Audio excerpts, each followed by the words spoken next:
Magandang araw po sa ating lahat. Atin pong basahin at pag-aralan ang salita ng Diyos dito po sa aklat ng Proverbs chapter 15 verse 1 hanggang 5. Ganito po ang sinasabi ng Biblia, mga kaibigan ko at mga kapatid. Sa verse 1, ang malubay na sagot ay nakapapawi ng puot, ngunit ang mabigat na salita ay humihila ng galit. Verse 2, ang dila ng pantas ay nagbabadya ng tuos ng kaalaman, ngunit ang bibig ng mga mangmang ay nagbubugso ng kamangmangan. At dito naman po sa verse 3, ang mga mata ng Panginoon ay nasa bawat dako na nagbabantay sa masama at mabuti.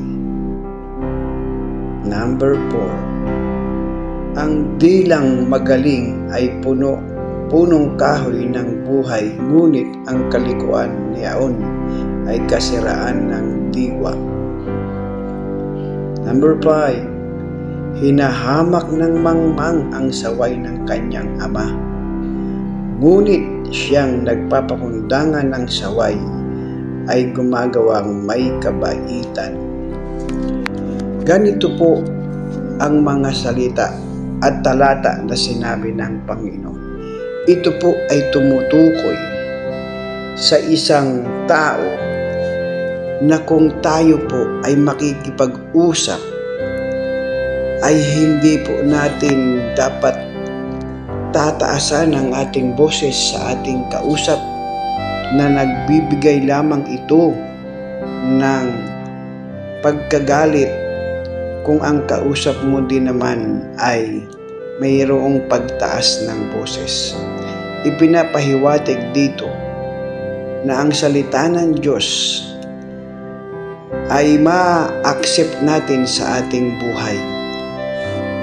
Huwag po tayong magmamataas din ng salita kung meron po tayong kausap na nagmamataas ang salita. Sa English po sinasabing maliwanag, a soft answer turn away wrath, but grievous word stir up anger. Huwag po nating sabayan yung galit ng tao o sino man ang ating kausap.